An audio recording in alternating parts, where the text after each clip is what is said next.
पैदा हुआ वकील तो शैतान ने कहा। लो आज हम भी साहिब औलाद हुए। तुम्हें सिर्फ इतना कहना है कि जरनाब ने तुम्हें कभी कोई कंप्लेन की ही नहीं थी जिसकी वजह से तुम कोई एक्शन ले सकती। That's it. कुछ आइडिया है आपको? ऐसे घटिया मजाक करते हुए कितने चीप लग रहे हैं आप। HR डिपार्टमेंट में कंप्लेंट भी की, लेकिन नबील की पोजीशन और कंपनी इंटरेस्ट की वजह से मेरी बात नहीं सुनी। जब मैंने आवाज उठाई तो उल्टा मुझी पर डेफेमेशन केस लगा दिया। अगर किसी भी गैरतमंद इंसान के आगे कोई लड़की हरास होती है तो उसका फर्ज बनता है कि वो उसकी हिफाजत करे। वर्बल हरासमेंट के बाद अगला कदम फिजिकल हरासमेंट ही होता है। बेसिकली सारा ने इस पूरी सिचुएशन को एक कॉन्टेक्स्ट दिया है कि जो वर्बल हरासमेंट तुम्हारे साथ हुई है वो फिजिकल हरासमेंट में कन्वर्ट होने से पहले ही तुमने उसको रेजिस्ट किया है। और बल्कि ये नबील के कैरेक्टर के बारे में भी बहुत कुछ बताता है। बिल्कुल। और जब ये साबित हो जाए कि कंपनी का माहौल गैर महफूज है और जहां पर नबील जैसा शख्स पावर में बैठा हुआ है और कंपनी एक ऐसे शख्स को सपोर्ट कर रही है तो कंपनी पर भी सवाल उठेगा। सो जैसा हमने सोचा था वैसे ही होता दिखाई दे रहा है। इसके बाद कंपनी से किए जाने वाला डेफेमेशन केस कमजोर पड़ जाएगा। और ये भी क्लियर हो जाएगा अगर हमने हरासमेंट का केस साबित कर दिया तो डेफेमेशन का केस तो खुद ब खुद सॉल्व हो जाएगा। नहीं, क्या सारा को खुद केस फाइल करना पड़ेगा? हाँ बिल्कुल, उसे अपना केस अलग से फाइल करना चाहिए। उसे अपने एविडेंस जमा कराने चाहिए क्योंकि उसके स्टेटमेंट हमारे केस को बैकअप देगी। मतलब सारा का इस केस में आना बड़ी डेवलपमेंट है। बिल्कुल, अभी तो ये शुरुआत है। अब हम ये कह सकते हैं कि इस कोशिश में हमें बहुत कुछ हासिल हो सकता है। Protection against harassment of women at workplace act 2010। So कानून के तहत वर्कप्लेस हरासमेंट का मतलब है unwelcome sexual advances, request for sexual favours, any verbal और written comments, messages or actions of a sexual nature, conduct that is demeaning or offensive due to gender, makes the workplace uncomfortable, hostile or unsafe, or gives punishment for refusing sexual demands. In short, inappropriate sexual communication or behaviors make work at the workplace difficult or unpleasant. मतलब कोई भी नामुनासिब sexual communication या फिर behaviour जो कि work place पे काम करने पर मुश्किलात या रुकावटें लेकर आए और हरासमेंट के जिम्मे में आता है।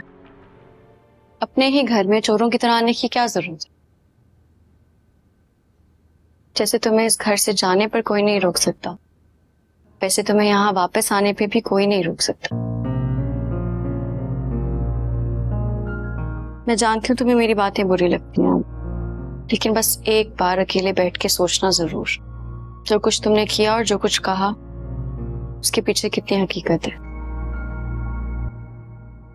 जिस दिन तुम खुद को समझ जाओगी ना और मुझे भी समझ जाओगी, खुद ही लौट आओगी। जाओ। जरनाब के केस का क्या बना? हमारे ऑफिस की एक लड़की है, वो हमारी हेल्प करने के लिए तैयार है। ये बहुत बड़ी डेवलपमेंट है और अब उम्मीद है कि आगे भी अच्छा ही होगा। तना बहुत टूट चुकी थी, इस डेवलपमेंट ने उसे एक नई एनर्जी दी है और अंकल भी अब काफी हद तक रिकवर कर चुके हैं। और तुम भी अब मुस्कुराने लगे हो। ये हमारे घर की सबसे बड़ी डेवलपमेंट है।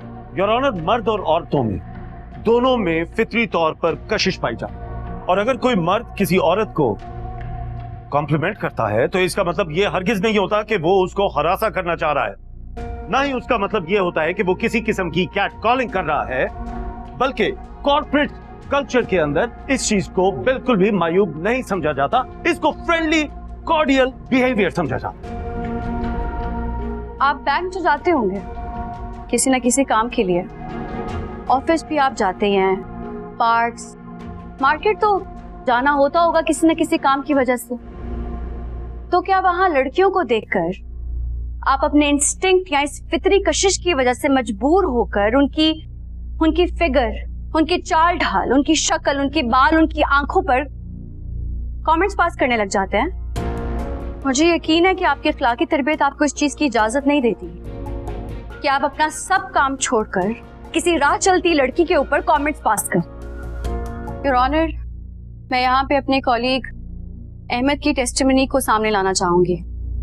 मैंने जितने भी इवेंट्स को मेंशन किया है, अहमद अक्सर जगहों पे मौजूद थे। अहमद को पेश किया जाए।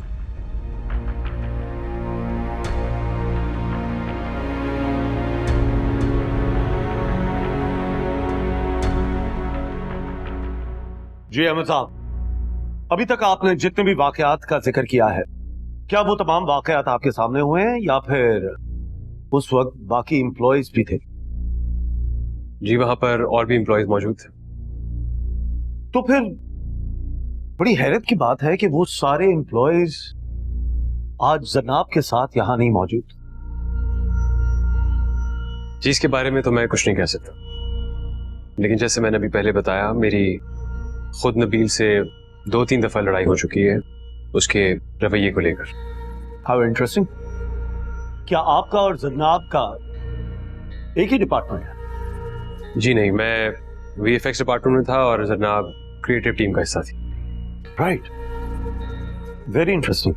तो फिर आप और जनाब किस तरह इतने करीब आ गए कि आपने उनके लिए नबील के साथ लड़ाई भी लड़ी? देखिए, एक ऑफिस में काम करते थे तो कुछ प्रोजेक्ट्स हैं जिन पे हमने साथ काम किया और उन्हीं प्रोजेक्ट्स के दौरान हमारी दोस्ती हुई और आज भी हमारी दोस्ती कायम है। दोस्ती या फिर रोमांटिक रिलेशन? ऑफिस में तो कुछ ऐसा ही मशहूर था ना?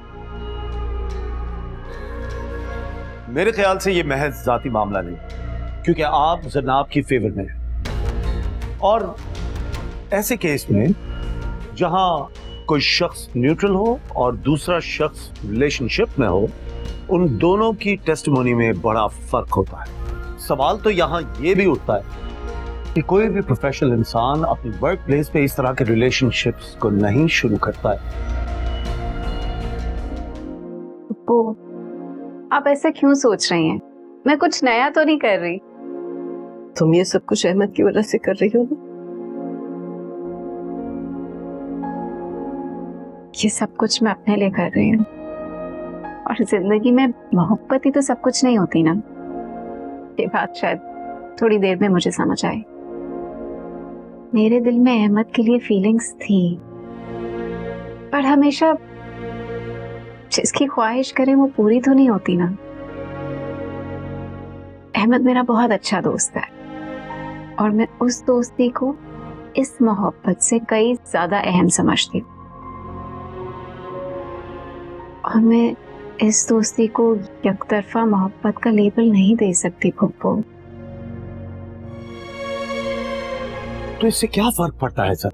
और योर ऑनर, अगर नबील की नीयत गलत होती तो सिमाब या बाकी लड़कियां उनके खिलाफ कोई ना कोई बात तो करती।